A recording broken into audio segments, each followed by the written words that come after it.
Yeah, watch this. Yep, you're good. Now you gotta check every single one of them.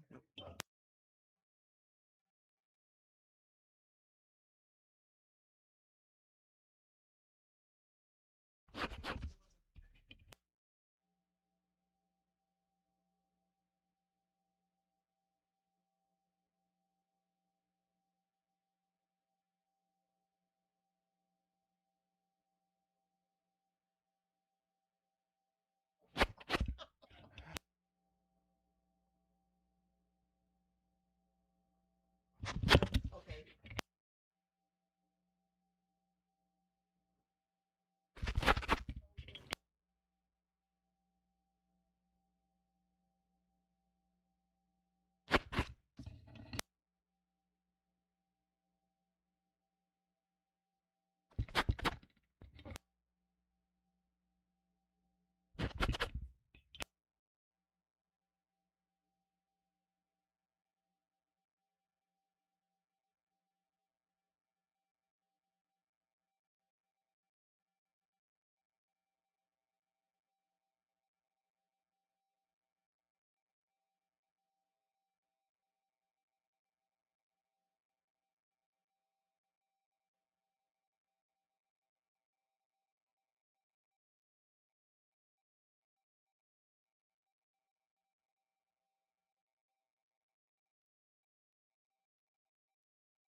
Good evening, everybody.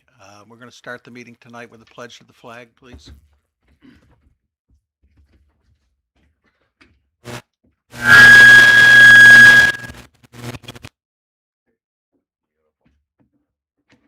pledge allegiance to the flag of the United States of America, to the republic for which it stands, one nation, under God, indivisible, with liberty and justice for all.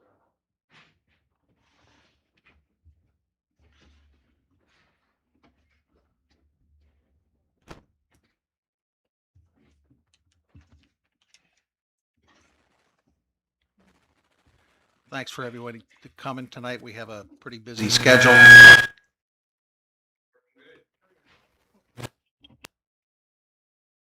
Okay, now, as you can see, part of the process of getting ourselves straightened out is getting the AV issues. We're working on that. They're getting better. Um, Kevin Smith tonight is going to talk a little bit about what he sees that we need to do here to further that process along so that when we have these meetings, you hear us, we don't get feedback, and that the YouTube works and people out in the public who can't make the meeting can watch it. I know we've struggled with that, and hopefully over the next week or two, we can get that straightened out. Uh, so let's hope. I think if this will be the first one in a while, if it goes smoothly, other than that little feedback, we should be good.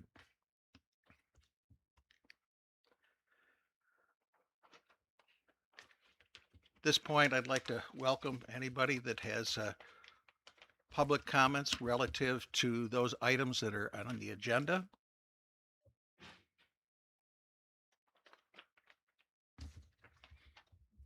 Okay.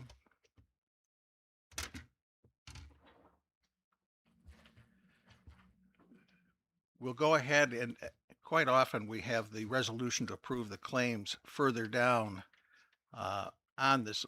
Unfortunately, Margaret is delayed a little bit. We've changed the process here about how we gather the invoices, collect them, get them to Margaret, get the vouchers, get them approved, get them coded. So there are some bumps in it.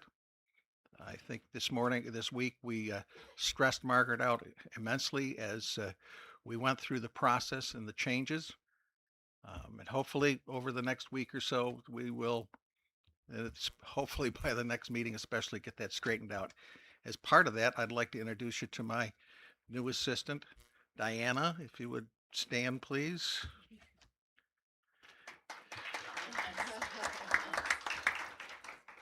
Diana is part-time. She's in the office with me, and she'll be taking over a lot of the work with Margaret, as well a lot of the communications. And hopefully I don't have to be in here 6 days a week, all day long, and she'll be able to carry some of the load. So far, it's been very promising, and I think that you'll find that if you have to work with her, that you'll appreciate her abilities and her stick-to-itiveness to solve problems. And there are plenty of problems here. We're finding new ones every day, as a matter of fact. I think then, because I know there are going to be questions on those resolutions to approve on some of those claims.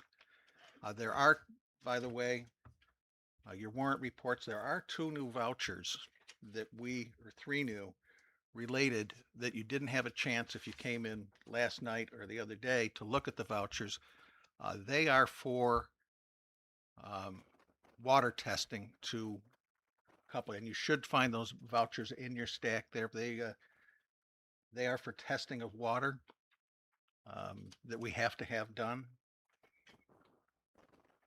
And those are the only additions. Those are some of the things that we're finding that we had issues with. And it's little things like we got late notices from the village of Medina regarding our water payment. Well, I immediately called. Turns out that the bills were, of course, it has to match up to when we have our meetings once a month. We need to have them in here in plenty of time so we can get them prepared for the board to review. We received those automated notices because we were late. Well, it turns out the bills were actually mailed on time. It took over 2 weeks for those bills to make it from the town hall in Medina to the town hall in Shelby. So consequently, there are no late fees, there are no shut-off notices, and we've worked out a system now, and we're as we work through all of this, Diana and I, they will be emailing us the bills. They can mail them too, but we'll get the bills on time, and we won't be having to spend time on the phone getting things like that straightened out. So at this point, any questions from those, I guess, that have had a chance to look at the vouchers about any of the claims against the town?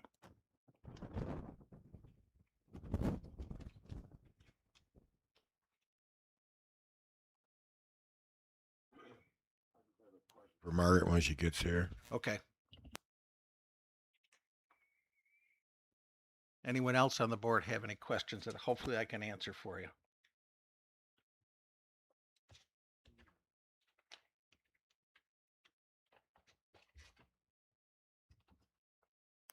Well, in that case, if you got a question for Margaret, maybe we'll wait to do the motion to approve the bills when she arrives.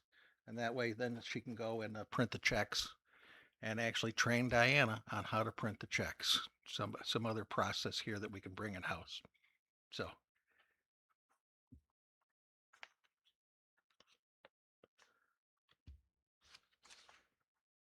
right.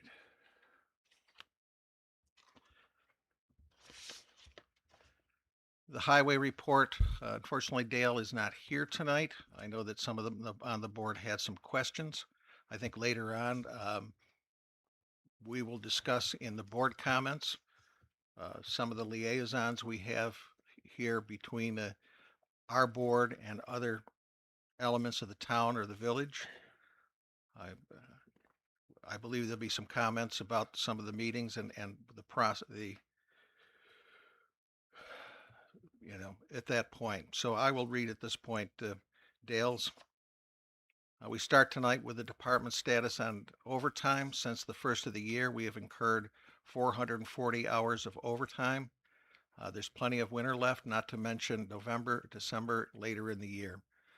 I would like to acknowledge and say thank you to the union. We have been down an MEO for 3 weeks. And with their okie dokie, I was allowed to drive and plow, saving the town 47 hours of OT valued at $3,240. The bulk of our time this past month was plowing and pushing back drifts. It has been a brutal cold period, as most would agree. Maintenance has been taking up plenty of time after plowing, wiring, loose bolts, plow shoes, etc.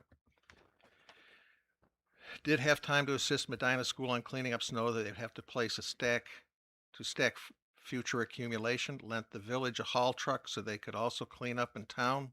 Hauled some scrap iron out. Finished inventory and flushing reports. I'm happy to say with Royalton Water, we dropped total gallons from a high in 2021 of just under 4 million gallons to under just 1 million gallons this year of flushing. Nice savings. Contrary to what we had thought, there was no water line break. It was a Job Corps issue. For as cold as it was, we were very thankful. Just some background on that. I did come in here one morning. They were dressed up and getting ready to go fix a water leak on East Shelby Road. And at that point, they got a call before they could head out there from Ridgeway, who had a massive leak. They went and aided Ridgeway, and then Ridgeway came back and helped Shelby. But in between, they had to get in the trucks and plow. And by the time they got out, they found out that there really was no leak on East Shelby Road. There was a leak at the Job Corps. So that saved them. And I have to say, getting out there in temperatures that we've had and digging is a tough haul. Cut down some problem trees. Today we are plowing snow in Mount Pleasant for burial, hopefully tomorrow. I would like to say to some residents a giant thank you for cleaning fire hydrants near homes. How nice you take the initiative and time for this civic duty. My department is appreciative. Please try and not to pile snow up in the leading edge of your driveway if possible. When we come down with the plow, we inadvertently knock it back into your drive. Also, it is illegal to push snow across the road. to finish up the stakeouts and stacking of e-waste continues.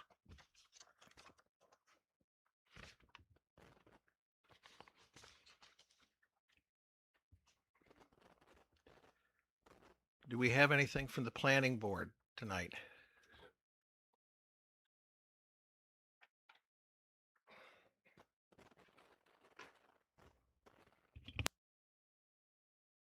Start out with, we had a public hearing for Filomeno Favorites last Monday at 6:45 for a site plan review.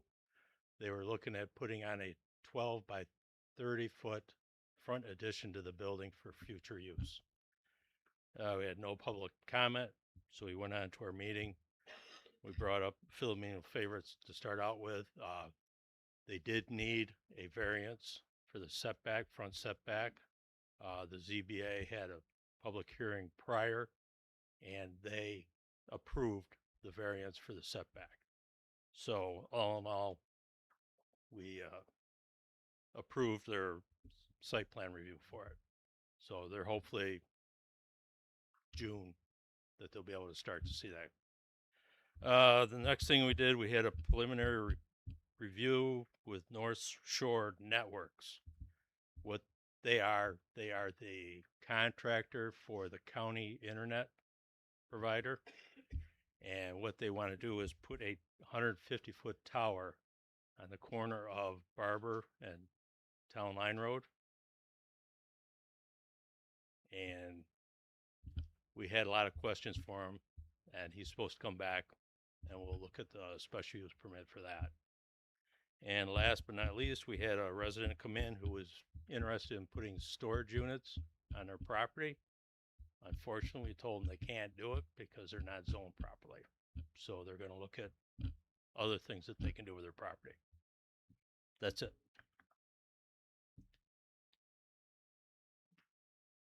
Do we have any, in terms of the tower that they're looking to put up, do we have any rules around, like zoning rules or any code that You would follow the addresses that? same regulations like with cell towers. That's Okay. what we've always done. So those are in place? The cell towers, no? Yeah. Oh, yes. Okay. Yes, there are some All in right. place. Yes. Yes. All right, thanks. All right.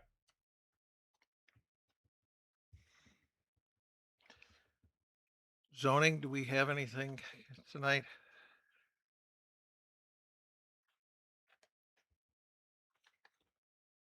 Just go along with what Kurt said on the approval of the variance.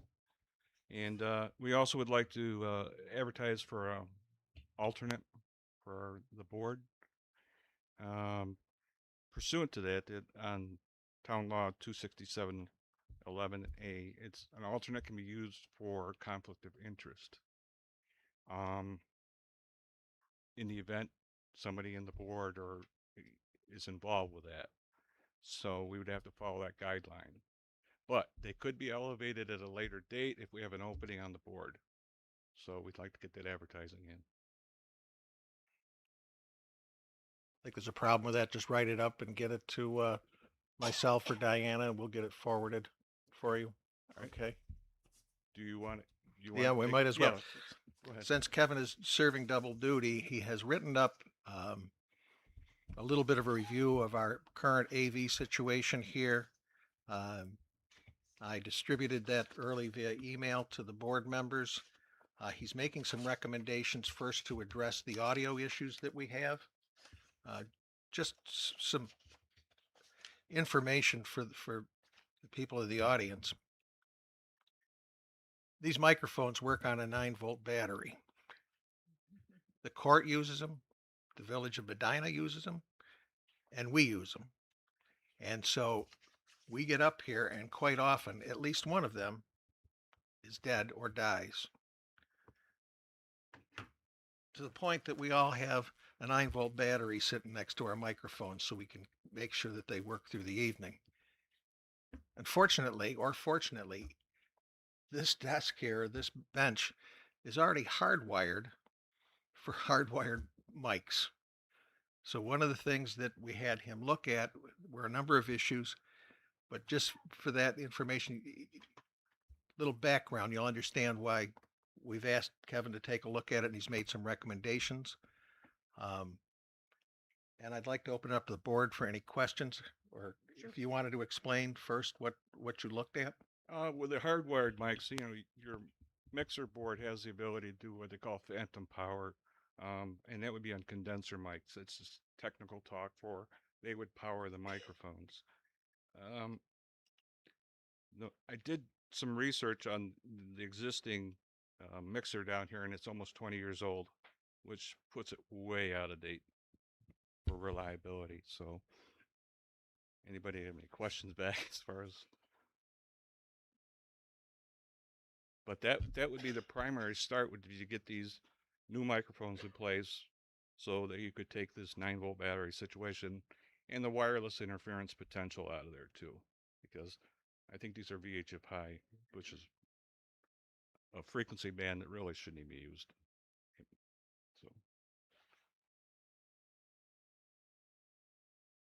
any questions? Okay. Um, I think we'll have to talk maybe in a workshop about, we hadn't planned on the expense, Correct. but if we take the low end of what you're talking about, it runs about $867. I think that we'd like to take a further look at that. Sure. I know that at least it's not in my wheelhouse. Larry, I think you probably know more about it certainly than I do. Do you have any questions for him or any comments? Not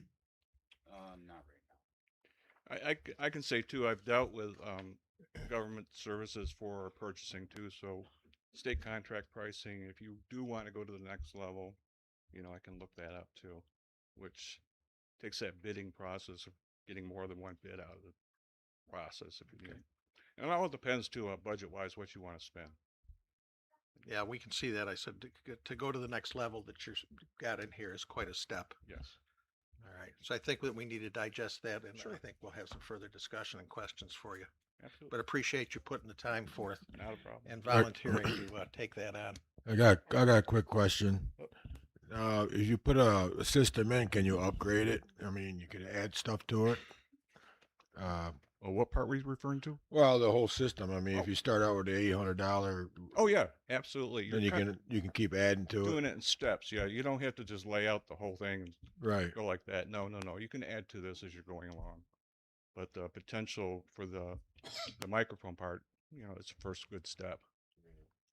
So the $800 is just what's kind of sectioned off here because there is an item on here, the mixer. Right. Is that not coming? That would not be coming in this phase. It could be.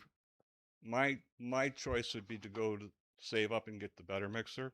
Okay. Is that the $2,600 one? Yes. Okay. That's an all-in-one was- piece of I was equipment. having a hard time finding 800 when I Yeah, saw yeah. 2,600. Okay. That would also do dual streaming too. So if you get a Facebook account down the road, you can stream Facebook and YouTube at the same time, which increases your viewership as well. Okay. Thank you. Yep. Yeah, the 867 was the low. We could get by with that, if that's something that we wanted to pursue. Okay. The question, is that including these TV screens? Are they going to be operating them too also or no? There's a small expense to go hardwiring. There's a small expense to go hardwiring there too. So we pull Cat 5 line or Cat 6 line up there and do away with the wireless part of that, but they could be utilized. They can be utilized now.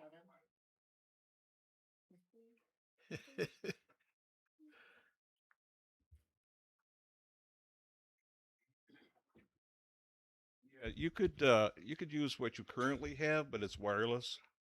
Once again, I'm not a big fan of wireless in an environment that's being constantly bombarded. Using Cat 6 wire with what they call balloons on each end, and you can use those to with a mixer do multiple outputs. So you could do one showing presentation, one could be showing a Zoom or any other input you wanted to put into that.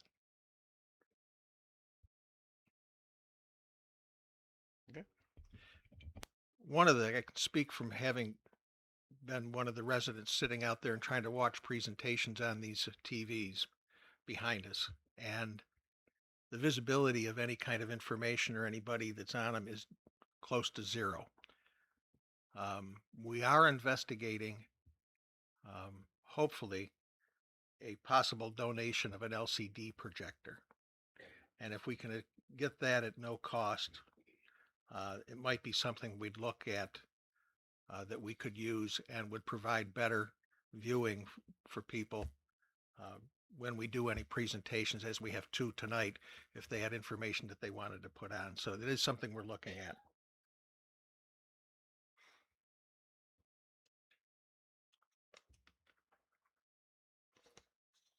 Okay.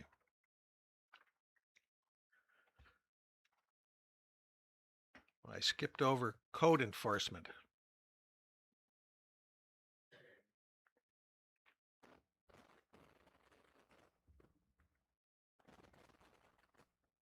Code enforcement report.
Meant to go to that, the third. What was the disposition of those two? Did I miss it? Judge Bukowski gave the defendants till next month. Comply. They got it. Okay.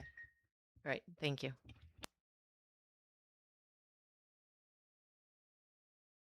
Thanks. Julie, you're up for the assessor's report.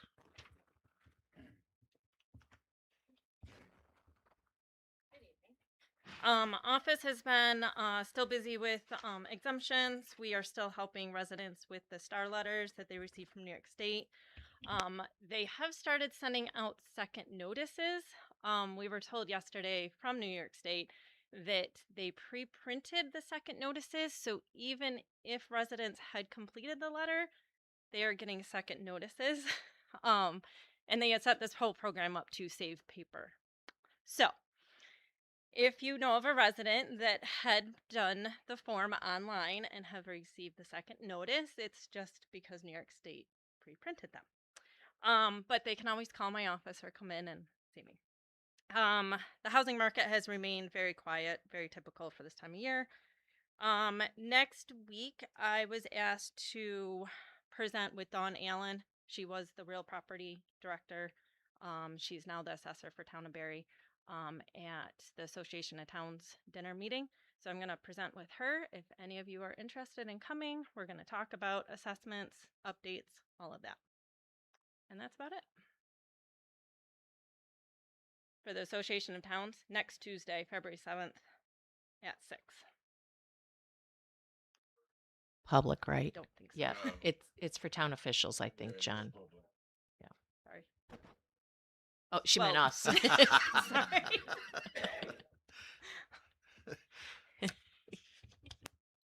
Any questions? Yeah, I got a question here. Reading through the county legislator resolutions and stuff, there's a resolution about the pictometry. Have we got our bill for that yet from them? I see they're No. gonna. It's at the reading through this. It's 39,140 per year. That's for the whole county. The Yep. county's gonna pay 10,000 of it. Then they're gonna divvy the rest of it up Yep. between us. So Jim, I talked to you about this, right? It's in the file for the budget for this upcoming.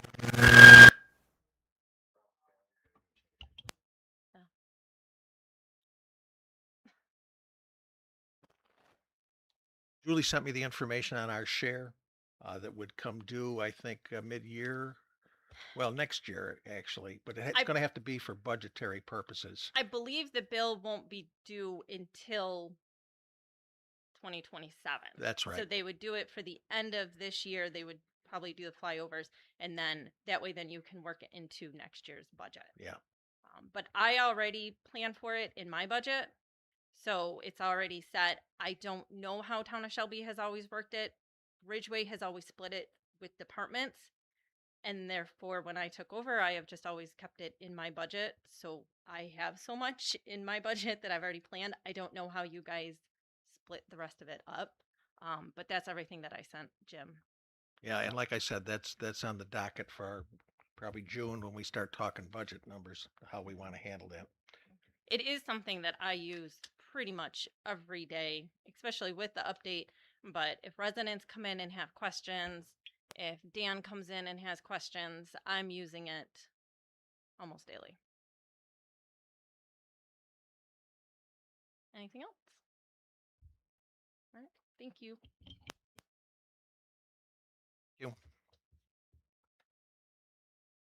Well, we have our clerk back, and she has her report for this evening.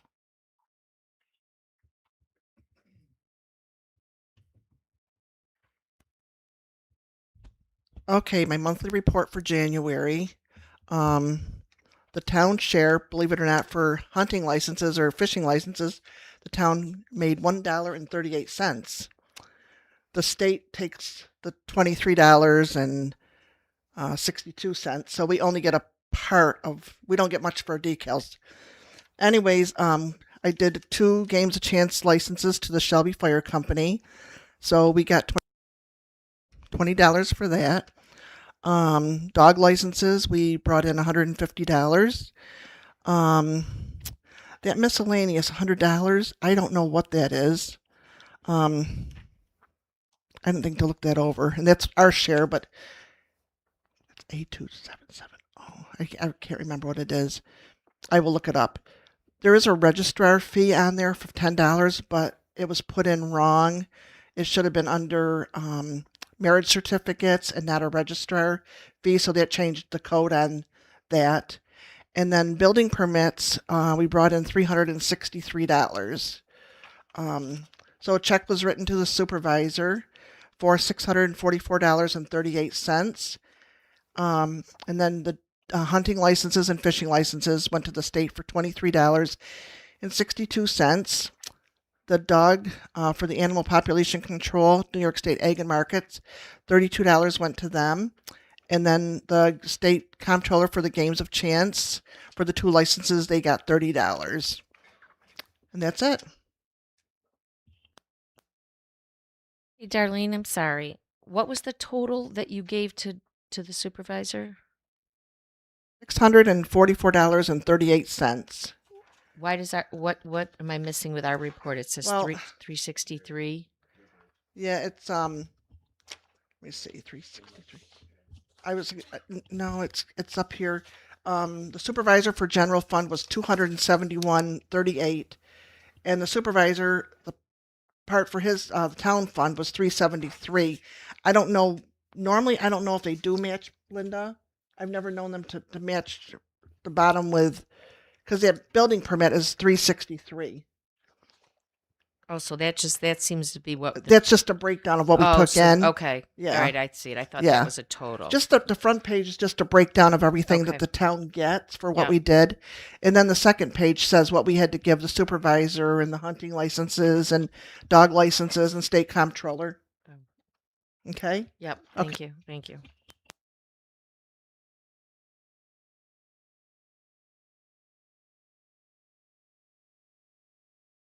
Thank you. I see that Margaret is here. We delayed a little bit so just so we could ask you questions. So I know that Ed had one. We'll start with him, and if anybody else has any questions for Margaret, they can follow. Yeah, we met with Dale the other day, and he's got a bill there for that was Fastenal. It's overdue. I was wondering if we can pass that and get it paid tonight, so it won't be late. But it's not working. Is it better now? Oh, yes, I can hear myself. Whew. Anyway, I did see that, and that is a statement. That's not an invoice. That it's made up of several invoices that total whatever that amount was. We cannot pay off of a statement. We need to get the individual invoices. And Dale should have had them at some He said point. he did. But I never saw him, I don't think. So at the end of our day, before we got out of here, we did take a look at that again. Now, he did have a list of packing slips with it that do reference the invoices. So there is, for each of the 6 items there, and I think it totals about $1,300, some of them going back to Yeah, October. Mhm. So they are a packing slip, but they are an itemized packing list that references the invoice.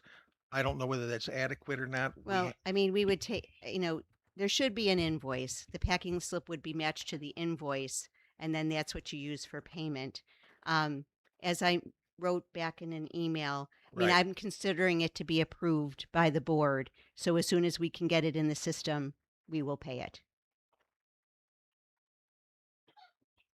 Okay. Yep. Well, I might as well stay here in case. In case anybody else have any questions for Margaret? I'm getting off easy today. Right. Just wait, we're saving them all for next month. Okay. Okay. So if you wanted to take Diana with you and go and train her, sure.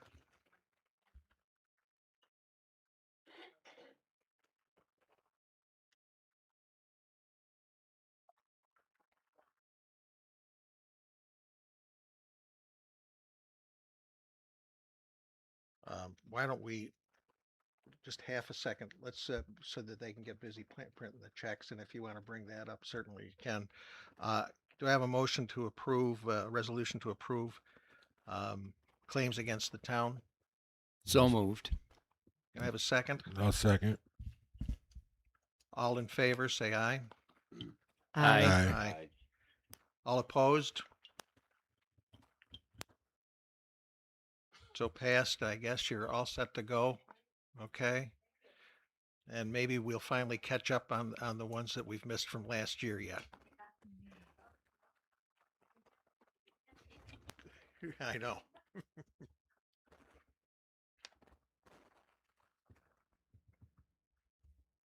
Before we get to some of our presentations tonight, I'd look to have a resolution to approve the supervisor's report. So moved. Do we have a second?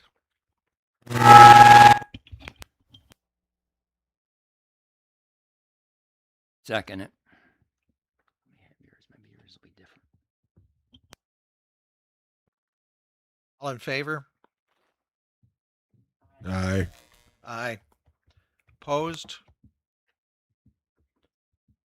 It's passed. And so I guess one of the things that we have been looking at when we started here, obviously, is the review of all of our contracts, all of our situations that we have where taxpayer money is being spent. As part of that, Linda has asked the folks from Tompkins Insurance to review some stuff with us. And Linda, I'm going to let you introduce what you were looking for. And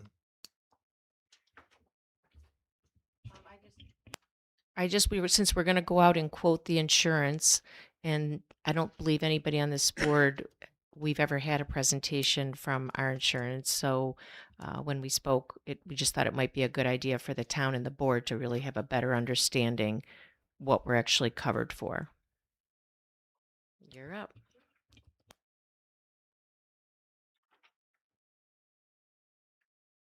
Good evening. My name is Kathleen Rapizzotti from Tompkins Insurance, and this is my associate that works on me with a lot of municipalities. You can introduce yourself. I'm Tyler Hale. So we're with Tompkins Insurance. We are a division of Gallagher Insurance. They had purchased us in November of 2025, which was a very good thing because we have a lot more markets. So in the folders I left you, on one side is the NYMER information, just to explain what NYMER is, and on the other side is the Tompkins current insurance. Your insurance renews April 16th, so this is just the insurance you currently have. Obviously, we are out to market as well for the insurance right now. So if you look at the specialty in experienced municipalities of what Tompkins writes, this was a list from 2025, so I'm sure there's a lot more. Also, Gallagher has their own municipality division in Buffalo, so we have a lot of experience there as well if we need it. But you should be good with me. Been in the business 30 years. Tyler's been here about 8. So I don't know if you're familiar with what NYMER is. It's a New York insurance municipality reciprocal, and they only specialize in insurance. That's all they do is insurance for municipalities. That's their bread and butter. Now, I've wanted to come in and present to the board for many years, well, at least 3 years. I've always said to the former person, I always said, I'd love to come in and talk to the board. There's got to be questions. No, you don't need to. I said, okay. I said, well, you could have me on speed dial. I'm available when the meeting's going on if there's any questions. And I was told that, no, we don't need you to. Okay. I got to listen to what they tell me. But I'm always available for anyone, even the public. If they need me, you have a question, you're welcome to call. We're very transparent in what we do.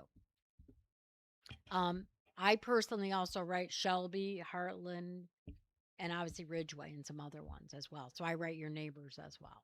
Okay. Most of them are with NYMER. If I'm looking for my job and Tyler's job is to go and find new business.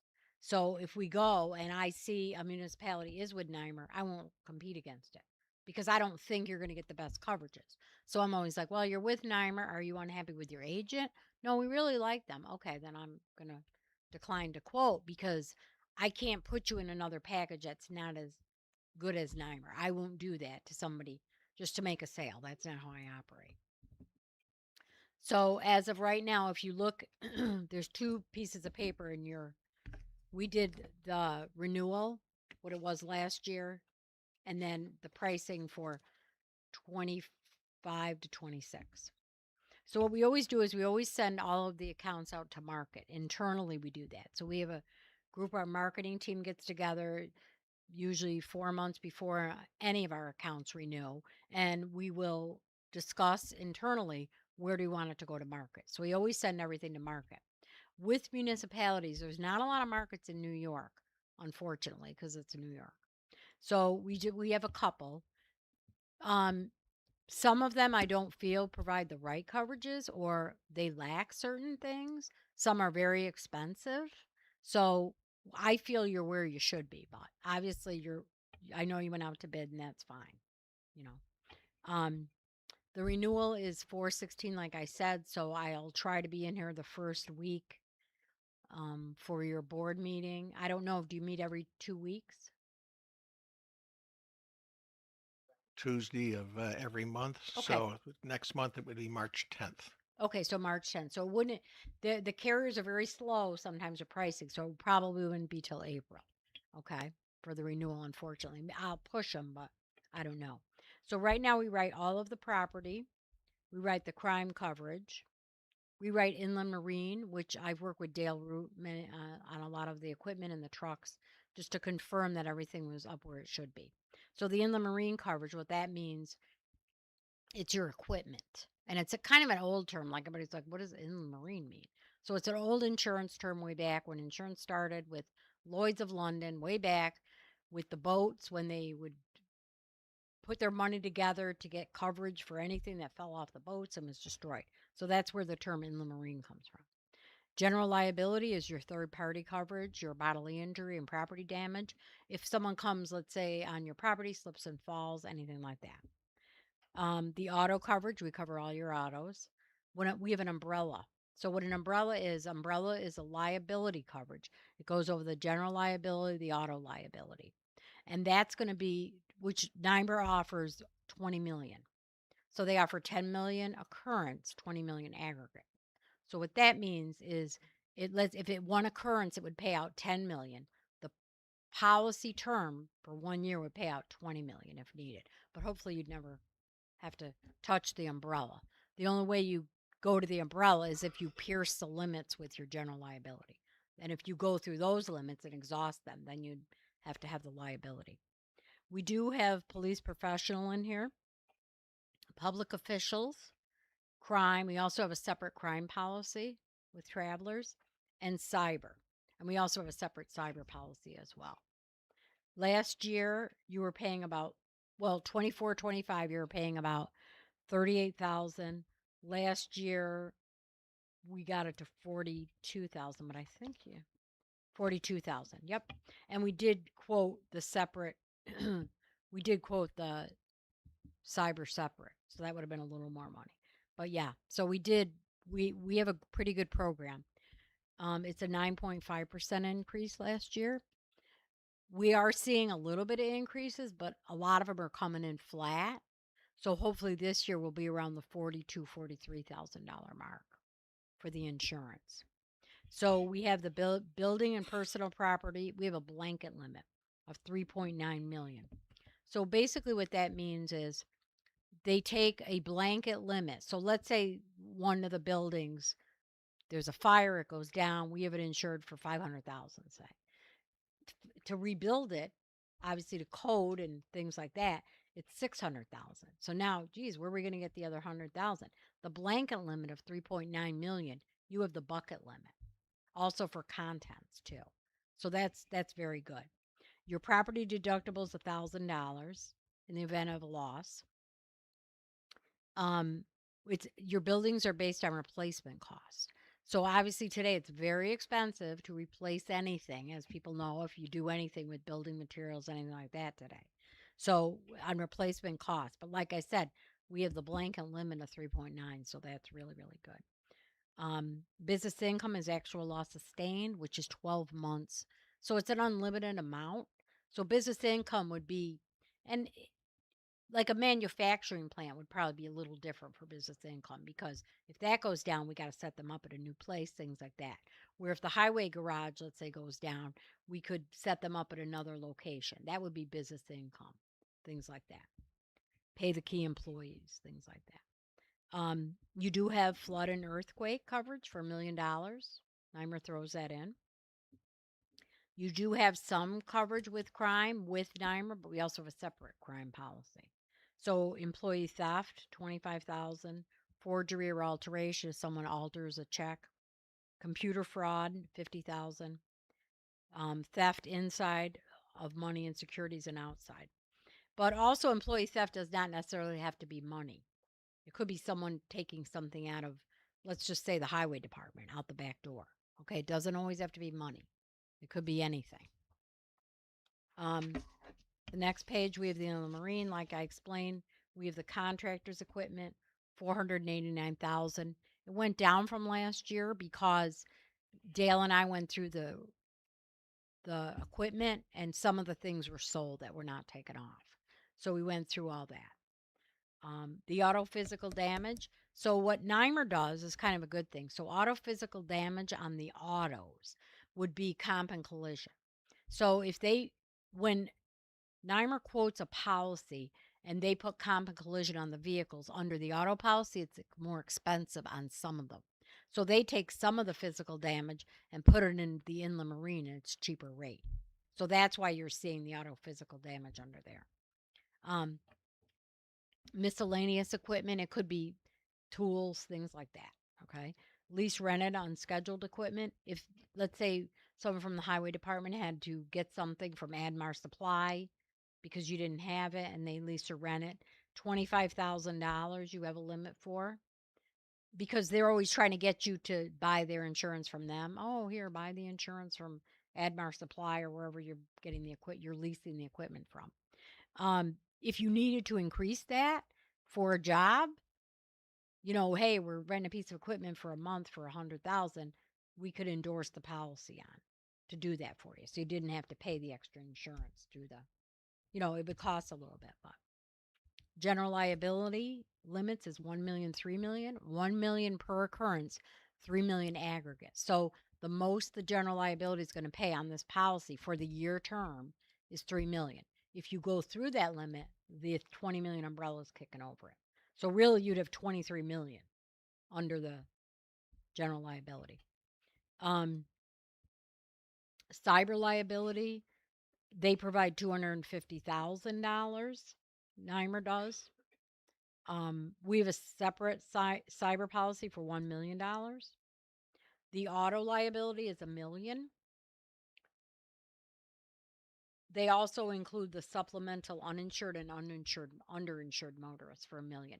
So what that is, that's coverage for employees in the vehicles. So let's say someone hits the employees in their vehicles, and the person that hits doesn't have insurance, or they bought low limits from Geico, state limits that are very low. Oh my God, how are you going to pay for bodily injury for somebody if you hurt somebody? So this insurance would kick in, okay, on that. The umbrella, like I said, is 10 million occurrence, 20 million aggregate. Public officials would also be like employee practices liability.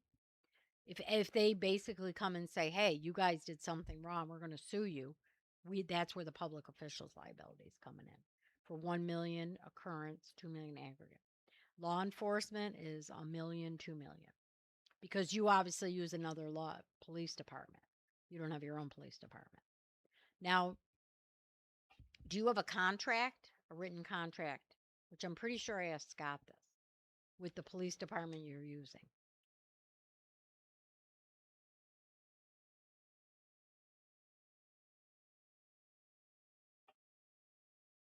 Okay, County the and county state and state. cover us, yeah. Okay. There's no written contract that I'm aware of. Okay, but we still provide coverage. It's very cheap, but it's still there in case you Yeah. never know. Just want And if the Medina police get called, they would show up here also. So I mean, we have 3 different agencies Yes. that would respond, and there's no contract though. Yep.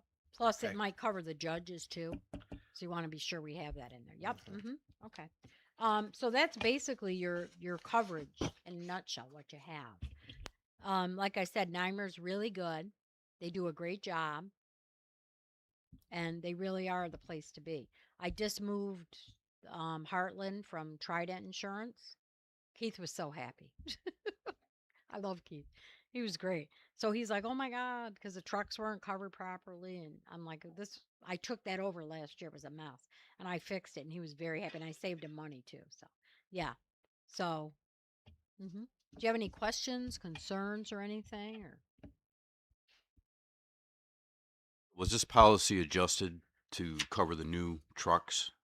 yes, The highway they'll department? work with me on that. Yes. So I know Jim, you and I had talked about that, the new trucks. So Dale added them. They weren't ready to be put on the policy because they were still getting modified, but we did. Yes, we put them in. Yep. Okay, and this is something I saw in going through the bills and just thinking in my own personal insurance. We replaced a couple of windshields in a Mack truck at $400 a pop. Is that something that might have been covered by this insurance? For the new trucks, you mean? No, a truck, one of the trucks. Yeah. Oh, yeah. They'd cover that. Yep. Yeah.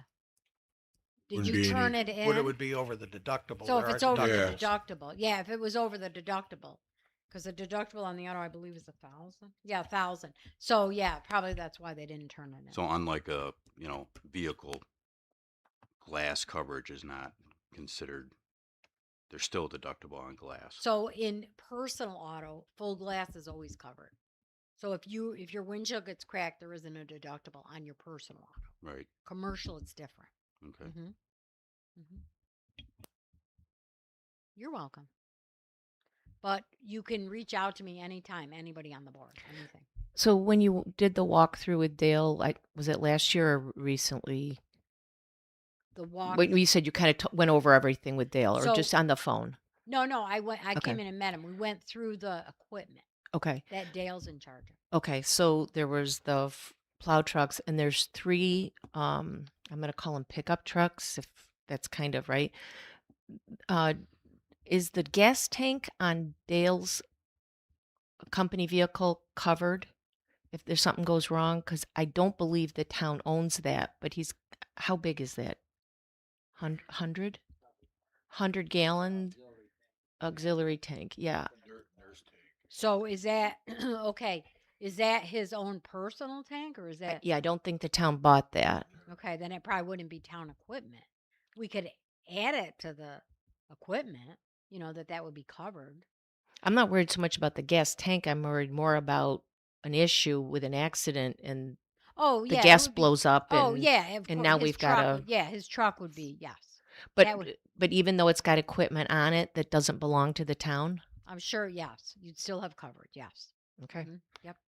If he wants to add that, he can. That's Oh no, I'm not. Again, I'm not worried about the tank itself. Okay. I'm worried about us being covered. Yeah, and with if somebody you're in an having- accident, yes. And then in the auto, can people? I say people. Can town employees ride in vehicles in like snow plowing, or is that covered, or is it only the people that drive?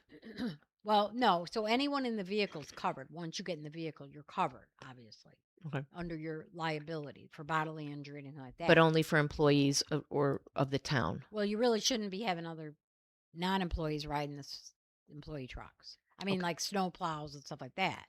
I wouldn't put family members in them. I mean, they're gonna the carrier's gonna come out, the adjuster's gonna come out and say, okay, who are these people in the truck? But even the truck, the pickup trucks. I just want to clarify who can ride in a town vehicle.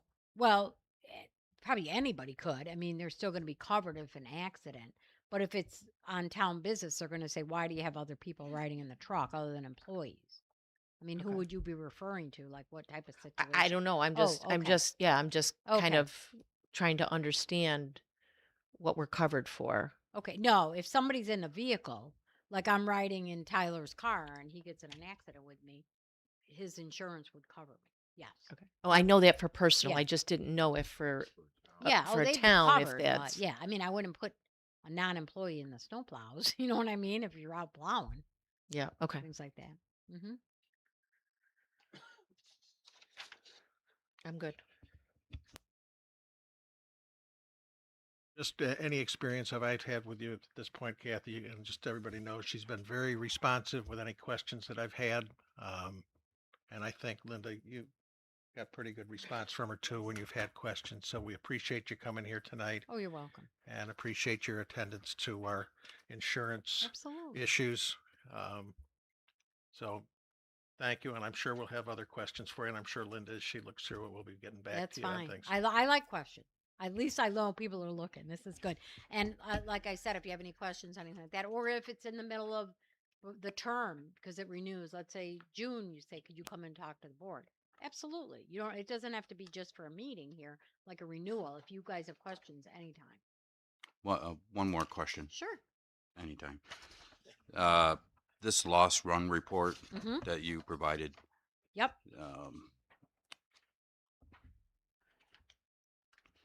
does this in any way affect our policy premium? So what the carrier does is they look. So I put the loss runs in there. All the losses are closed. Okay, I highlighted them. No, they do look at the losses, but there weren't anything that stuck out. Like, oh, you know what I mean? Like, like one of my clients, not a municipal, it wasn't a municipality. They had a fatality. They had actually kind of a situation you were talking about. They let their employee's son didn't have a car for work. It says was in the shop. He got it out of the so they said the employee said, "Oh, my son doesn't have a vehicle." It was a contractor. Oh, he could take our car for a week. He on his way to work on Friday morning, it was dark out, kills a girl. She walks right in front of his car. Big lawsuit. So yeah. So that's always an issue. So that kind of loss from would be like, whoa, wait a minute. And the carrier's non-renewing. Can you believe it? The lawsuit's huge. But so those are really things like fatalities, things like that. I mean, if you had like the town of West Seneca, their highway department burned down, this was probably 21. They called me at Christmas morning at 6 in the morning. Our highway department burned down. So I mean that was a $13 million loss. That's going to get attention. But the losses you have are no, not bad, not bad. And obviously, if you have a loss, I mean, you do want to get reimbursed for it because that's why you have insurance. Do you have any other questions or anything? Okay, if you do, just let me know. Thank you. Appreciate and it. Jay will probably be with me. He goes out on all the excuse me, Tyler. You remind me of Jay, this other guy. Tyler will be with me because he goes out on a lot of the municipalities. Okay? Thank you. Nice to meet everyone. Thank you. Thank you.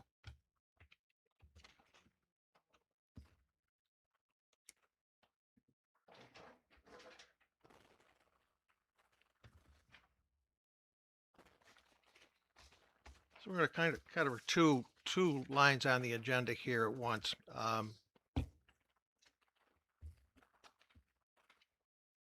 One of the at the workshop, one of the things that we had talked to the attorney about and thought about was creating a citizens advisory committee with the idea that for any kind of issue we could put that together. The resolution to develop a local law wouldn't have been specific, but what we were looking for was something to help us, a committee to help us advise us on our water issues. As we all know, anybody that's been to these meetings, anybody that's been involved, water has been a huge topic of conversation for years. One of the elements that came up in that workshop was we had referrals of two groups that do nothing but, or they do many things, but one of the things they do is rural water advising and consultation. And toward that end, I contacted the two agencies that the engineering company of MRB gave us. And tonight, we have Jeffrey Smith from president of the Municipal Solutions to talk to us a little bit about what he would propose. Jeffrey has, I've fed him a lot of information so that he was prepared for this, as I did the other group. The other group is not here. We'll set that up at a different time. But just as a little bit of background, we have done business for some time with the company of Municipal Solutions on some of the bonds we have for some of the water districts. So we do have a longer term relationship with them. I became first not realizing when I got the referral that I'd already been working with part of his company. We paid them some fees and actually made money on that as they applied for a tax rebate from the federal government. So we got back more money than we paid them. So I was pretty pleased with that result. But anyways, Jeffrey, if you would please, after you've digested some of the information, tell us what you see and what you think and where Sure. possibly we can go with this. I've got the handouts for you here.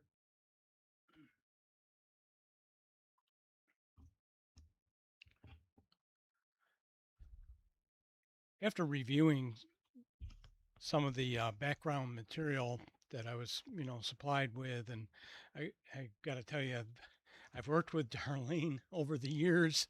The last time, Darlene, I think we did a refunding bond, and we spent a lot of time, a lot of time in the back room going through boxes in order to get that done. And but we've kind of been involved with most of the water districts the town has done over the years.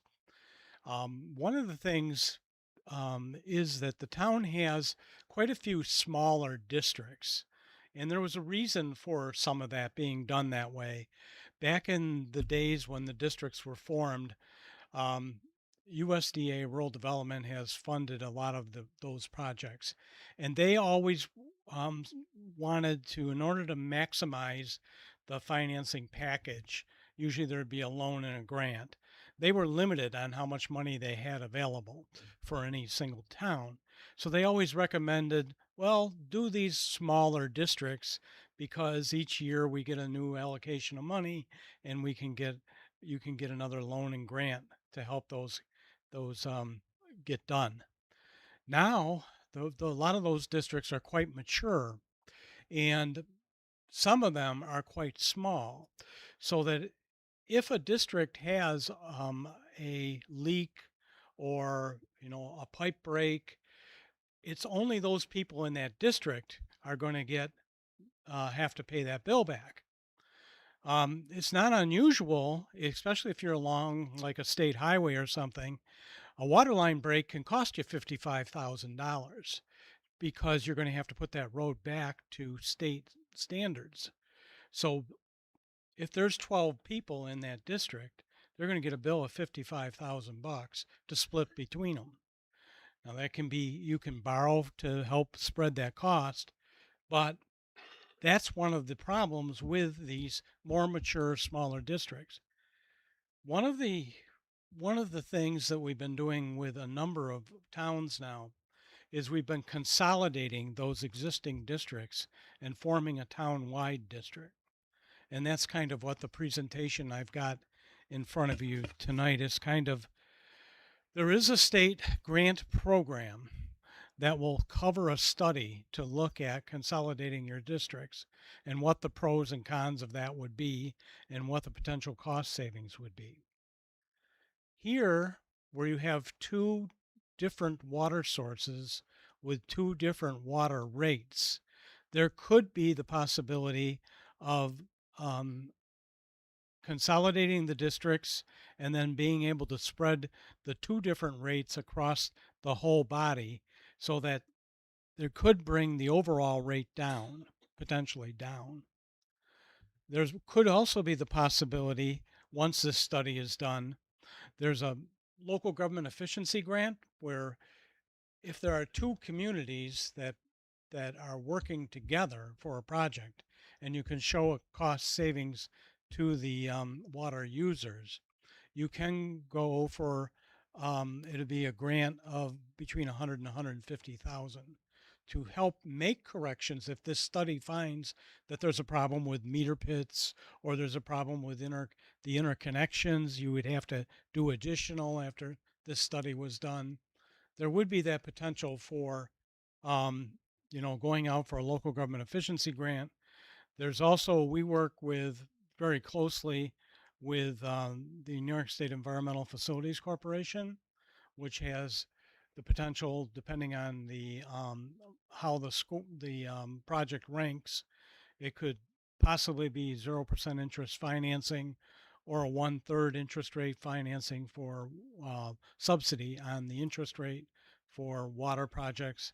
There are what they call WIA grants, which can pay 60% of a water project. There's also the ability of, depending on the income survey, community development block grants, which can go up to, if there's what they call co-funding, could be up to 2 million in grants. So there are ways of structuring. If this finds that there are deficiencies in the system, there are ways of financing the improvements that have to be made to bring it up to, especially if there are pressure issues.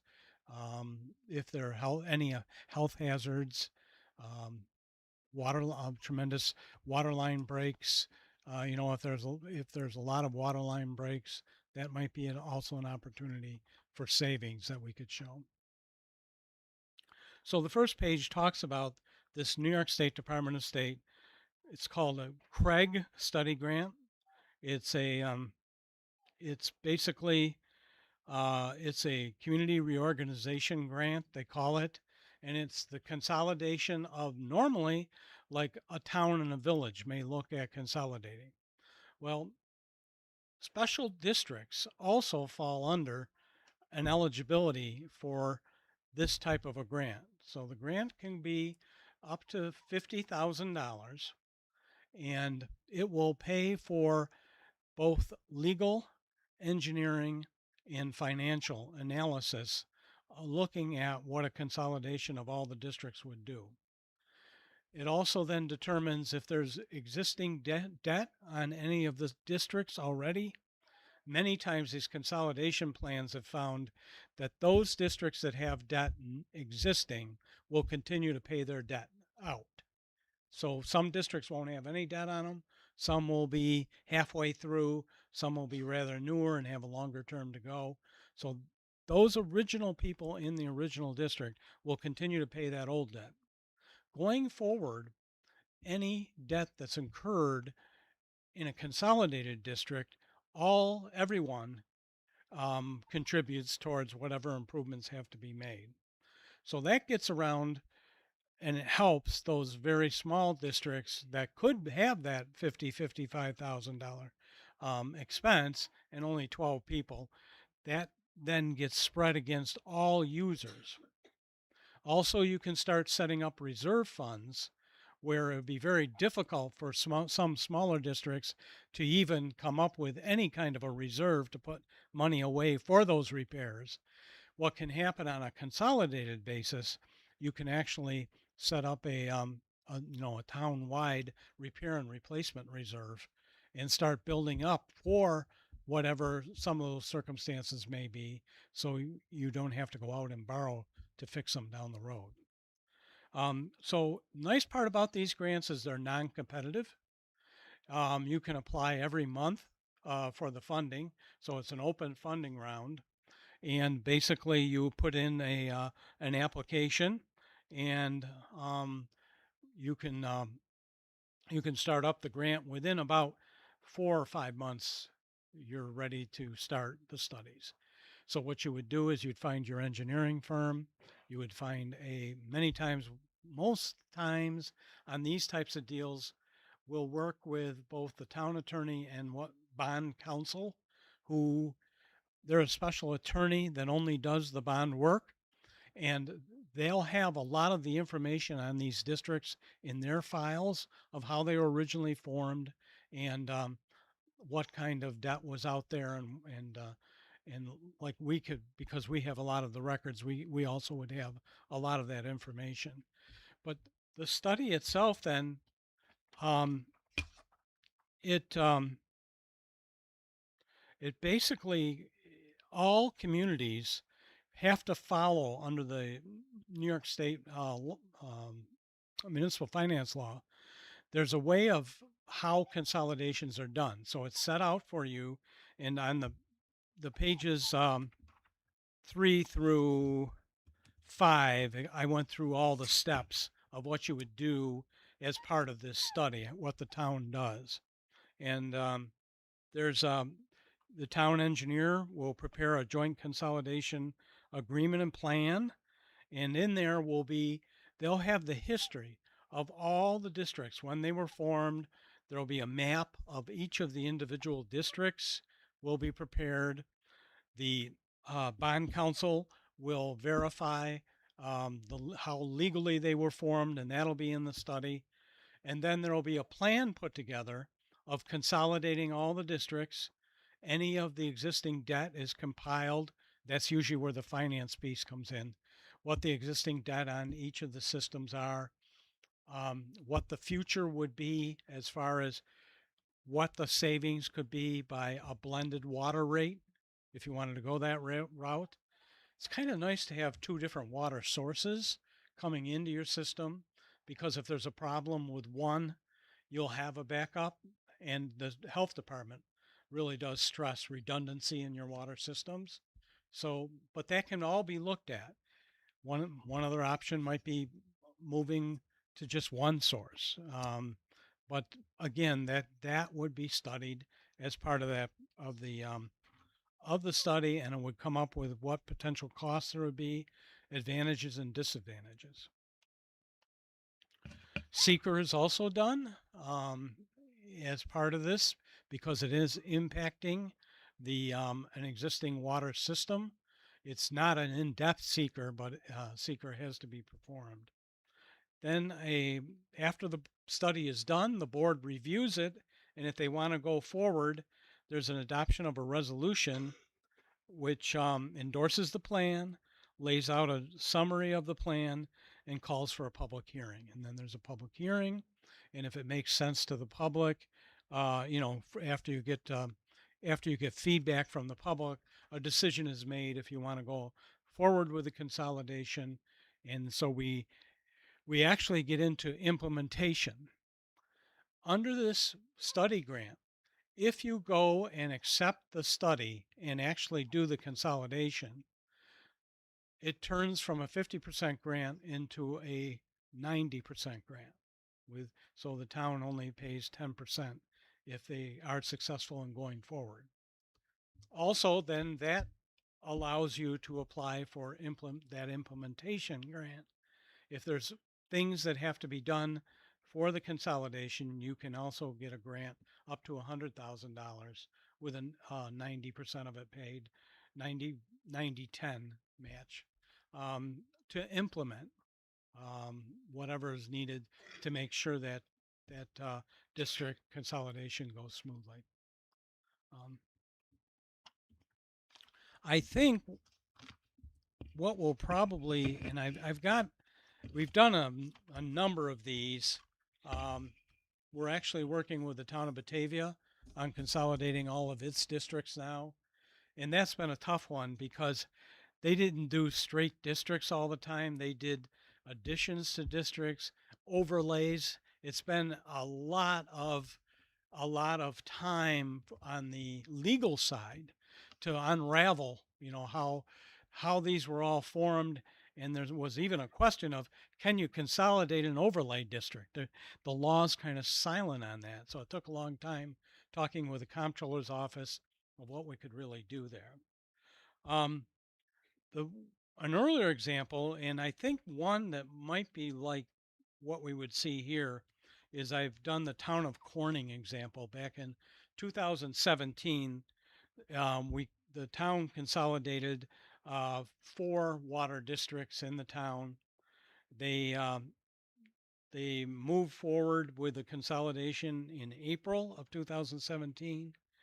And then once the consolidation was approved, the town board authorized the applying for implementation grant funds through the New York State Department of State to make improvements to those areas that they had to address as part of the consolidation.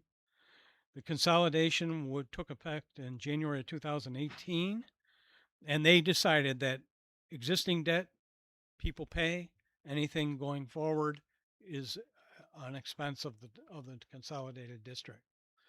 That was done in 2018, and it's running very smoothly today. We're working with the town of Niagara on consolidating their wastewater. Right now, part of it goes to the Niagara County Sewer District, and part of it goes to Niagara Falls.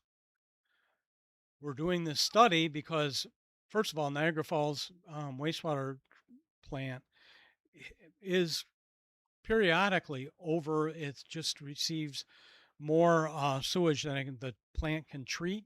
And there was an incident not too many years ago where the Niagara River turned black. So basically, they feel there's advantage to going to the county sewer district, which will save them money on operation and maintenance, and also relieve the Niagara Falls sewer operation from some of infiltration and being able to expand the capacity of the plant. So these studies have been quite successful. They don't take a tremendous amount of time unless you get into some legal problems that can drag out for a year or so trying to get them resolved. And so I'm an advocate of trying to do this study and look at what potential savings we could be looking at. And also, I put in the final, what happens if you don't consolidate? And each district has to be self-sufficient right now. So just budgeting wise and water rate setting wise, to have to do that for each of those individual districts is a pain. And many times what you'll find is some districts are running deficits, some are doing pretty good. And what happens is they kind of get blended. And then with this way, if you consolidated, we don't have to worry about that. It's one district. So it saves administratively, it saves a tremendous amount of time. It also allows then for a more dedicated asset management plan, and that there is funding that's available for doing asset management plans where they actually, an engineering firm will go in, look at your system, see where it's weak, and then identify all the components of that system and identify on a decay curve when do those pumps going to have to be replaced, when, what is our replacement cycle, how much should we put putting in reserves, if it's going to be a big project, when should we borrow and what sources could we obtain for in grant or loans to do that borrowing. So that's longer term, but it is one thing that when you have a consolidated district, you can really plan ahead of time. And again, those costs are spread against everybody. So it's not each individual district trying to do this on their own. The costs associated with Corning study was basically it went down from 50,000 to 5,000 because they went to the implementation grant. If they didn't do the implementation grant, it would have been 25,000 from the state, 25,000 from them for the initial study. But that's, I think, probably would be worth as a first step. Utilizing this study grant program would probably be the way to go. And I think it'll give you a lot of valuable information, and it'll also document whether there could be savings by consolidating and doing a blended water rate against all the districts. There could be potential water savings if, as part of the implementation, there was better metering or there was if pressure problems were corrected, you know, those types of things could all help the viability of the overall system for the town.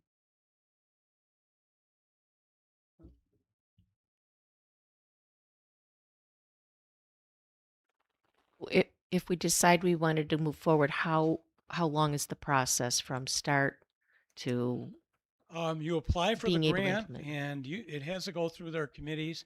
About 3 months, you would have the grant, and then you would do the study period. Would be no more than a year. Shouldn't be any more than a year. Okay, so then my next question is, right now we have the two water sources, and we're still charging the same rate, even though we're buying water at $3 from one place and $6 from someplace else. So people, we, what about doing a consolidated rate or a blended rate now? If that's going to take another year and a quarter, Mm,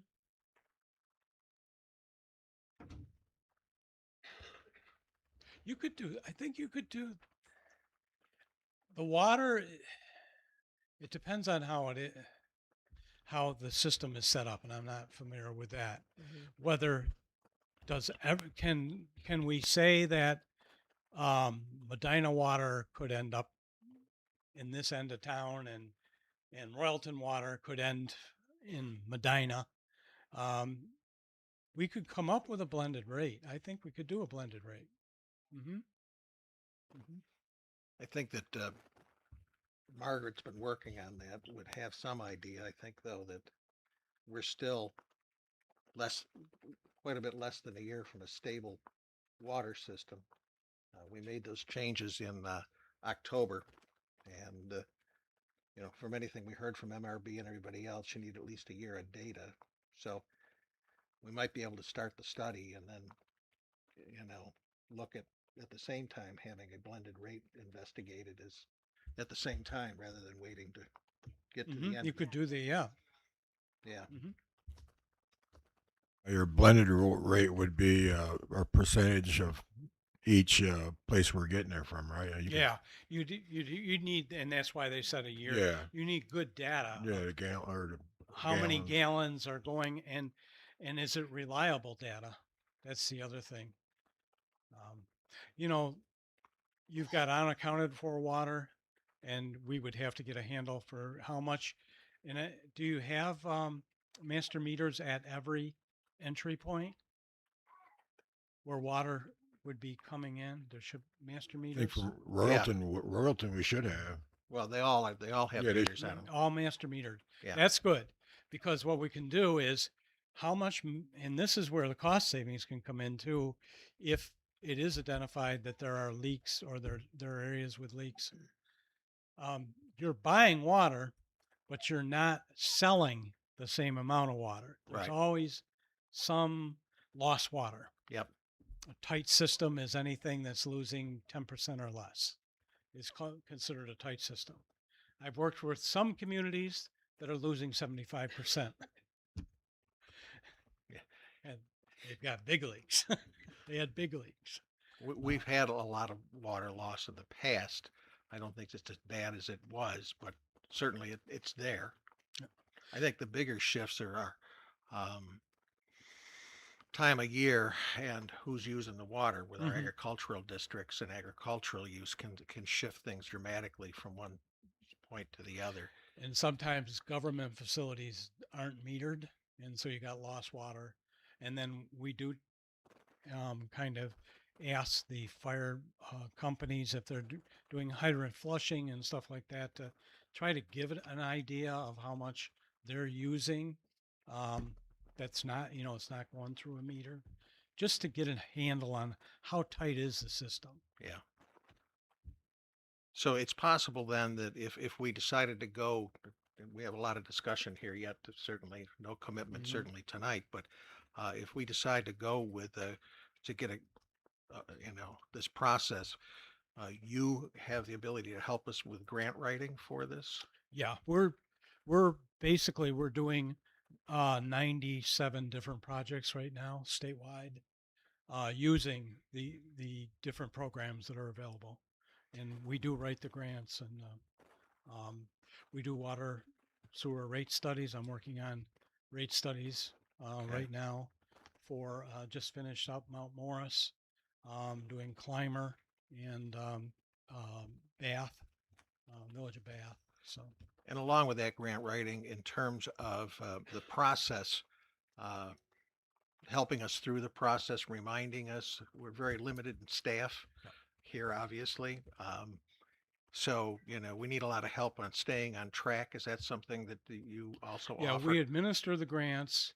And one of the things with state grants anymore is minority and women business enterprise compliance, which gets quite complicated. And we monitor the MWBE process with the contractors, American Iron and Steel, BABA, Buy American, Buy America, where you have to certify anything that's going into a project is made in the United States, anything from drywall to anything that goes in the project. You have to have certification. So we keep on the contractors to make sure that they're doing that. Davis Bacon, prevailing wage rates for federal projects, making sure the wage surveys are done. income. You have to go out and talk to the laborers. We have to review the certified payrolls. Those are all things that we do. And so you help administer this, keep us on track, let us know when we, okay, and when any new requirements come up, that's something you maintain. Yep. I mean, I just got hit with one this afternoon that the New York State passed. You have to have a PRC code when you begin a project. Are you familiar with that? That came into being 12/31. PRC. Yeah, Yeah. That's another one. They don't stop. No, ever since I sat in this seat, I can tell you I've become well aware that they never stop, whether it's state, fed, or county. Each one of the things certainly we've become painfully aware, and Kathy, our attorney here, her laughing about this is she spent a couple of years trying to coach a previous administration on some of the ins and outs of water accounting. I know that we have also spent a lot of money with our current accountant trying to work out exactly how much usage each district is and trying to apportion costs by usage. It's been very painful, and it certainly has cost us a fair amount of money above and beyond our agreement. That goes beyond what we had originally agreed as what her responsibilities were, what her company's responsibilities were. So that's something you're very well aware of and can guide us in terms of, even as we go through this process, if we how we manage each of these districts in terms of by state rules, and how we finance this project. All of those things are something that you would help We us would with. do all that. Yeah. I've been in this business since 1979, and it's come a long ways. I mean, when I started working for, it was Farmers Home Administration back then. It's called Rural Development today. But I remember going to meetings when I started, and people thought water should be free. And it's, and they were balking at even paying anything for water. Now I think we've come to understand how valuable a resource water is, and we don't hear that anymore. People know that it costs to get potable water delivered to your tap, and they're willing to pay for it. If you explain it to them why you're doing what you're doing and what the regulations you got to abide by. One thing that scares me is electric. And especially if you got pumping, you're going to see those electric bills going up 20, 25, 30%. And you have to keep up on your rates in order to be able to at least start meeting some of these demands. You've got to plan ahead. That's why we're doing a lot more water sewer rate studies, and they're not easy because getting the data you need is the hardest part. So that brings up a good question. I mean, we're talking about a study for consolidation, but in this study, will we also be looking, or will you be looking at other elements of our current billing and water situations? That's something that would be also part of the That can be part start of the it. study. Yeah. Yep.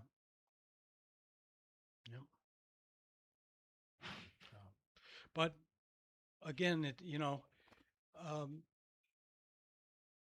it's starting, the trip of 1,000 miles begins with the first step. And that's basically, I think, what this study would be the first step. In terms of us finding the revenue for such a study to begin with, even though there is a grant pays 50 and then hopefully 90 when we follow through with it. This can be conceivably, or is it by the rules, can be funded out of what money we have in water today. Mm-hmm. And again, if we wanted to do it, we could do it on percentages against each of the individual districts.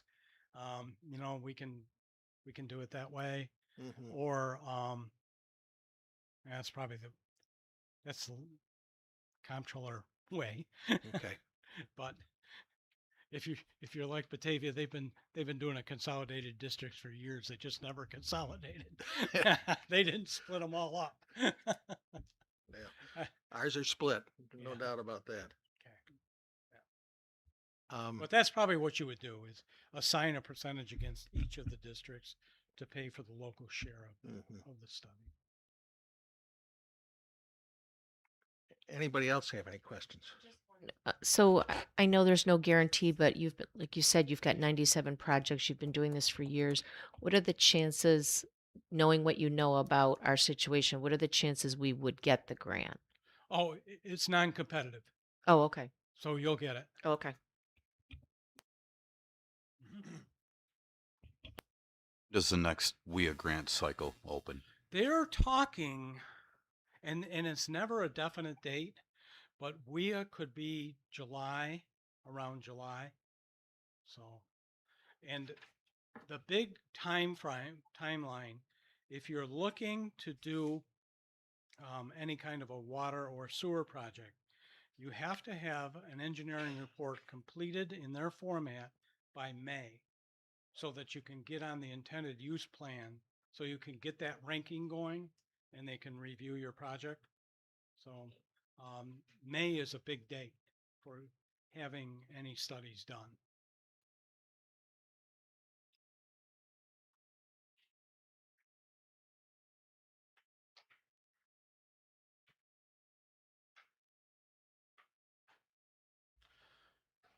I mentioned community development block grant. They're usually around August. And rural development is, it doesn't matter when you apply. The problem is Congress made so many congressional earmarks last year that they cut rural development's grants to almost nothing. So they've only got loans. So, but I mean, if you can get a grant, I mean, there's still a place for them because their loans are 38 years. And depending on your income, the income, median household income of the area, the interest rate can be 2% or so. So there's still a place for them, but it's not going to be the place to go for grants like they used to be because they just don't have the money. You mentioned some of the dates that are due for some of these other great, this Craig study grant, that's something that's open all the time? Or Yeah, is there a every time? month. Every month. Every month.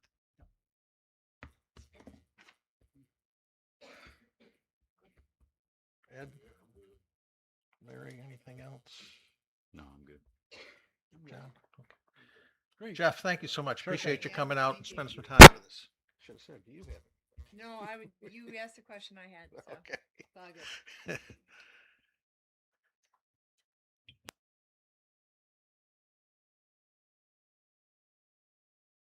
Those that watched or that attended or anything of the workshop that we had some time ago, one of the things that we talked about was the wind overlay law. The attorney has worked on some modifications to the wind overlay law that we had discussed. We had originally talked about having a public meeting here today for that. However, two things.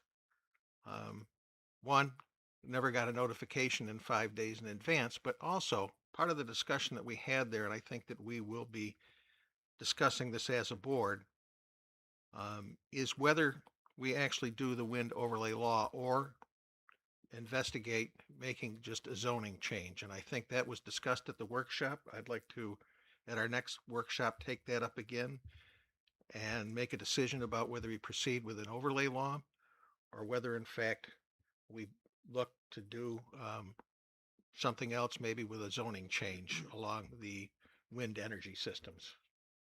So I'd like to schedule that for another workshop so that we can talk about that. So at this point, we won't be bringing that before the board tonight. One of the things that came up during some of the discussions about what's going on with the Hemlock Ridge project, they are in fact beginning, as someone noted to me beginning the wind part of that project, and that's already started cutting trees. In terms of the solar, and the solar is the only thing that will be in the Shelby portion, that is scheduled to begin at this point March 2nd. They have been doing some soil testing here and there, but nothing in terms of actually modifying property, clearing anything until the 2nd. I have a meeting that they'll be attending. I haven't decided whether to go personally or remotely, where they'll be discussing that shortly, about what the next steps would be in that. They will be starting the solar project in the Shelby portion first and then working east. So starting March 2nd, somewhere around in there. Hasn't been confirmed, but that's what we've been told so far. And actually, I was contacted today by the company that's heading this up, AES. They apparently will be at Barry tomorrow. If anybody wishes to go and ask any questions, they'll be there to talk about that same project, the Hemlock Ridge Solar Project. In terms of our own solar project here closer, for those that were here at the last meeting, New Leaf did stand up and talk a little bit about having a public meeting in January at the fire hall, which they had. They had asked originally to be put on the agenda for this meeting. I was contacted this last week by them and asked to postpone until March. So we'll see where that goes. At that point, they'll be coming in March. If they stick with that request, they'll be here to do a presentation.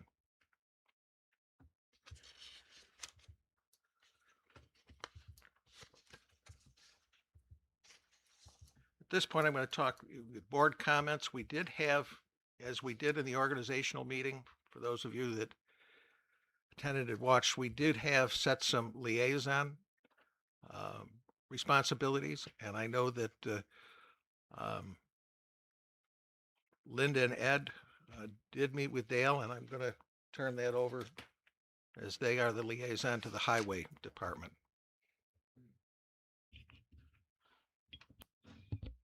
So we were able to meet with Dale on Monday, and we went through just a general overview of the highway department and some of the processes that he has that he uses for controlling his budget, repairs on trucks, and so on.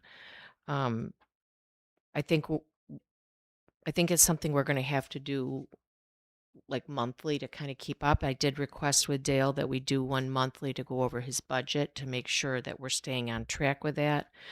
I saw a couple things I would like to maybe try to change there. Right now, everything is kept manually for the roads, as far as when they're repaired, whether they're chips eligible or not.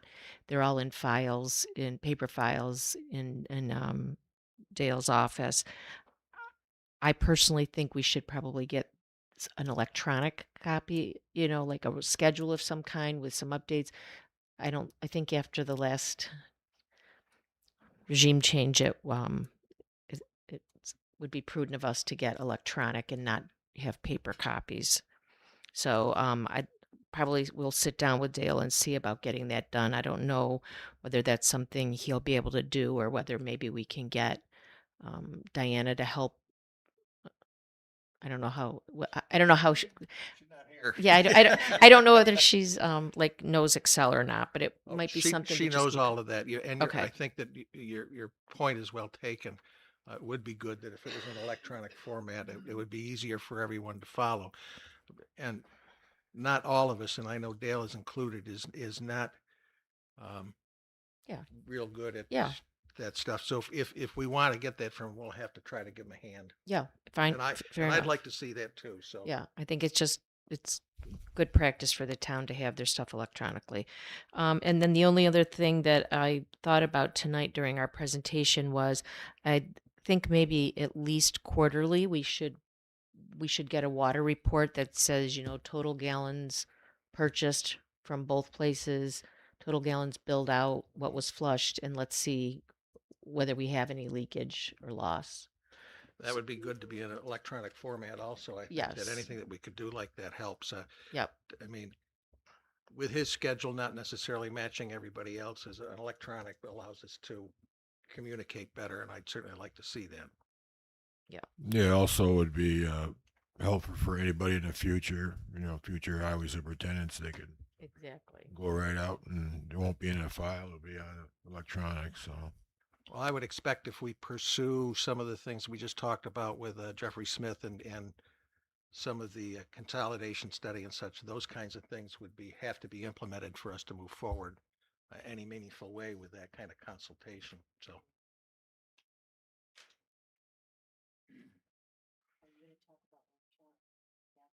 After in a minute. Yeah. We have any other board updates for any meetings or any information? I think, John, you did a little work on some things. I touched base with Julie here, and we got that kind of figured out. The only other thing that came from reading through the minutes of the county, which were 32 pages long, they're proposing it says here, Orleans County social media use policy. And that might be something we could look into. From what I'm reading, it's referring to using, so to speak, company equipment for your own personal use. I mean, everybody does it, and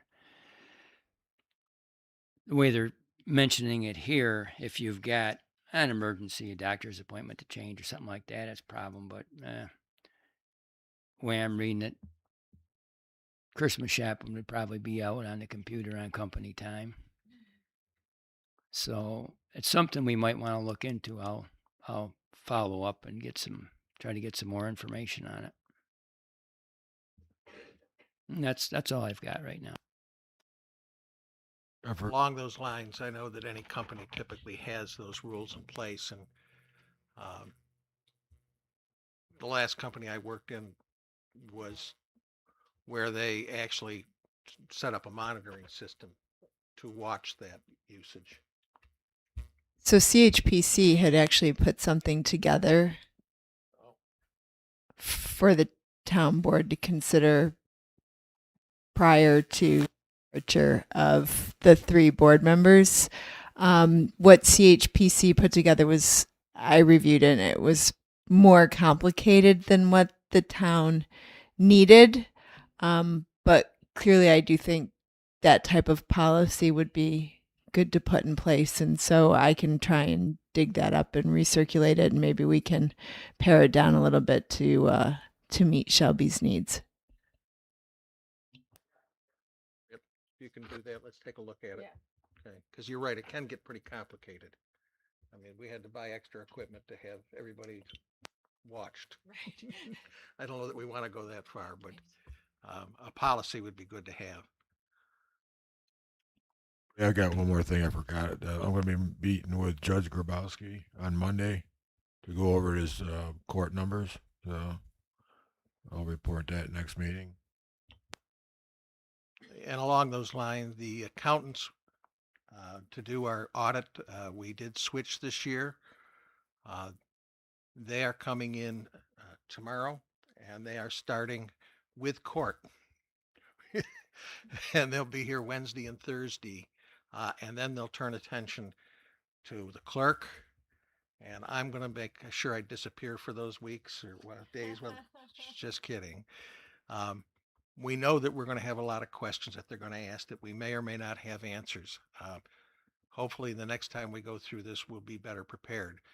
But we'll certainly, there's nothing being hidden. We'll give them everything they need, and hopefully we can get through this without too much torment. I'm pretty sure the court office is pretty buttoned down. I'm not too worried about them. But yeah, I'd look forward to hearing from you on that. Anybody else have anything on board comments? I would like to set up a workshop in the next couple of weeks. I'd like to get 2 dates because we do have one other consultant that I did contact, met briefly with. John sat in on that meeting. I'd like us to have 2 presentations so we have a choice. If we decide to move ahead, we'll have hopefully make the right choice. I'd like to invite them to a workshop, but they had asked that I give them a couple of dates for them. So are there a couple of dates in, I would say, probably not this week with the auditors coming in, anytime in the next week would be good, maybe.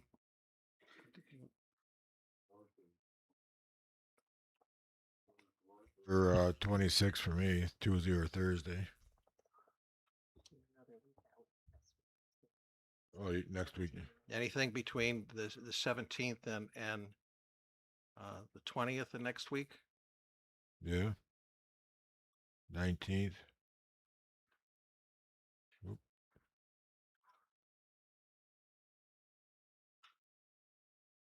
Anybody else with the 19th? Can we have one other date that I can talk to them about?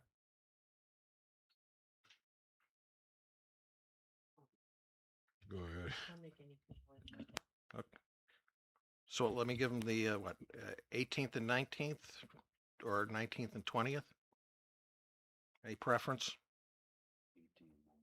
18, 19? Yeah, it's Friday, right? Yeah. 19th at work.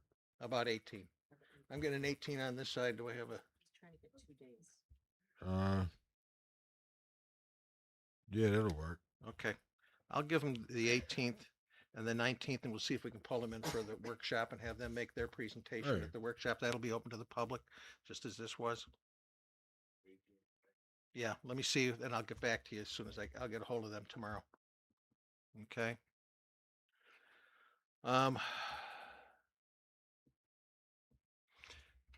Any other board comments at this before?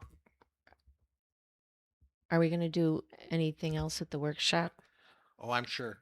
Well, I'd like We're going to talk the wind overlay thing, certainly, Yeah. or that So- part. So maybe for the next workshop that we'll have in March, I think I sent out copies of the handbook. We definitely have to do So that. maybe we could all kind of take a stab at what we see that Perfect. we Whether might we want do to, and that then now we'll or be do that in ready. March. Okay. Yeah, the issue we've had here is not only is the handbook need to be revised, we're trying to come up with standard and kind of seamless procedures for pay. And as you know, Linda, we bought a new time clock. Well, along with that, and you've been part of the meetings, they're looking for parameters to put into it. What the old system, we had a lot of problems with people punching in. They could do it remotely. There were fobs. Sometimes they worked, sometimes they didn't. Handprints, sometimes they worked, sometimes they didn't. We were paying a monthly fee for that clock. We turned around after some research and bought a clock. It'll take us 1.5 years to pay for it. After that, we'll save money.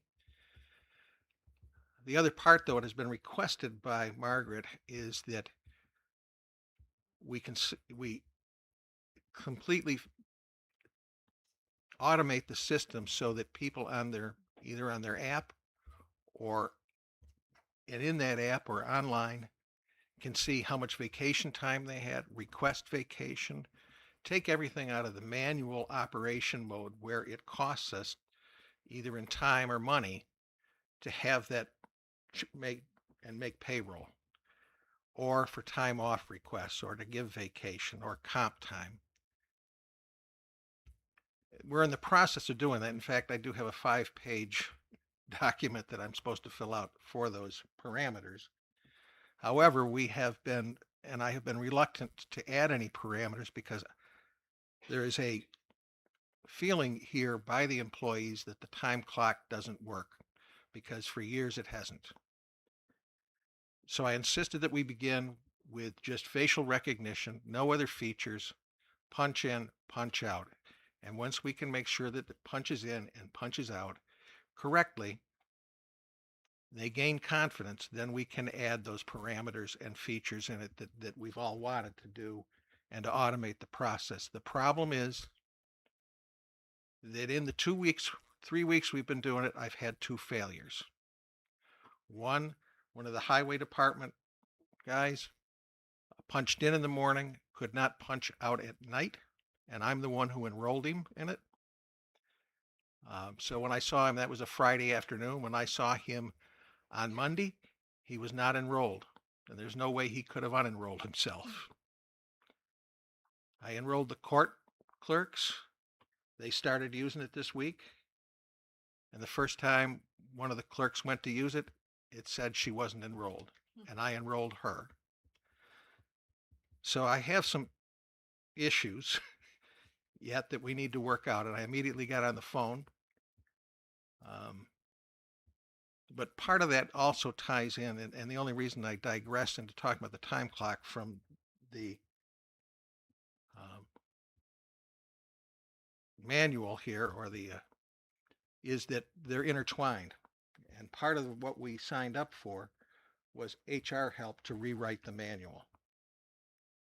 So there's certainly some issues that we need to address that have occurred because of this new time clock, like vacation accrual, and some other issues that come up. I think that obviously we need to work into the employment agreement that we have via our manual. So we can set that for March. That would be good for me. Also, I think I have copies. I think I have electronic copies of all the policies we did a year and a half, 2 years ago. Whenever we maybe I can send those out, and maybe that would be another workshop to review that, and especially the code of ethics.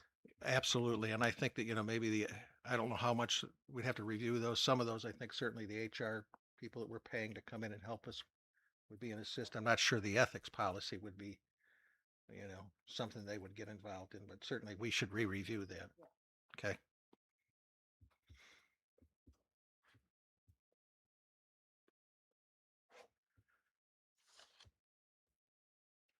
Public comments. Anything more for the board? I don't want to shut anybody down here. Okay. I got one on here to speak. Yannick, would you like to? Your name's on the list. I talked loud. I'm just asking you because after last meeting, I asked for them water readings of all the flushing for all the districts. I got that paper. And District 2 had not been flushed on any of them papers for almost 14 months. And when our old guy used to do it, he'd come down, take his readings, and that's when I would know he was there. The water would come down and it would go in the yard. And which district was that? Because District 2. And that's a deadheaded down there on First Parkway. So after the meeting, Dale says, come to him. So we had a little powwow right there. And he said, and he goes, Johnny, just come to me. So I asked him, can you go to TJ and give me the reading for District 2 and the date? How many times in the last 18 or 18 months?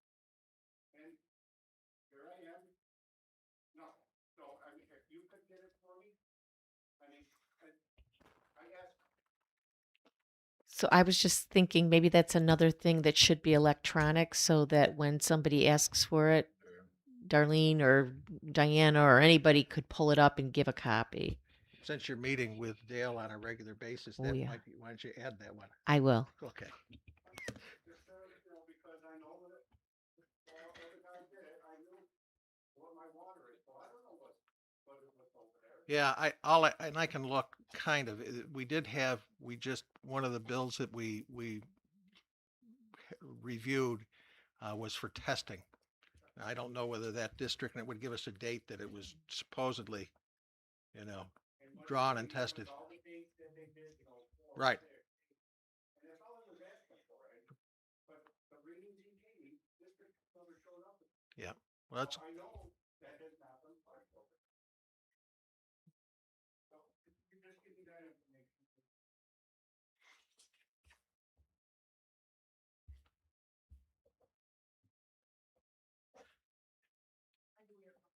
oh, you're not on the list.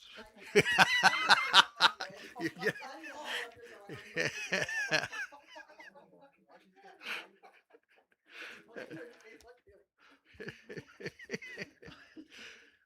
Okay. I just want to say welcome back to Darlene. How nice it is to see her sitting up here. It's been a long road. I do know now that she's recovering. She's still not fully back to what she should be, but it's getting there, and just it seems so good to see her back to work. So, welcome back, Dar. Yeah.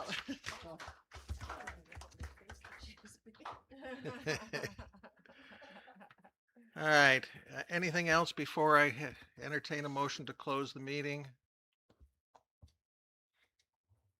Can I have a motion? You have one other thing. Sorry, I do. Okay. I just thought about it.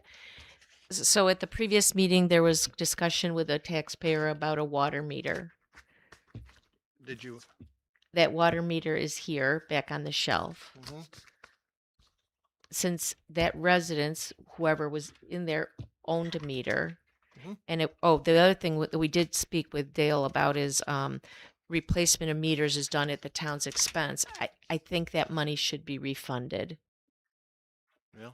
for the new meter that they were asked to purchase when that meter is here. Well, I would make that in a resolution at our next meeting if you could, with the justification and get a vote Okay. on it. Okay. Yep.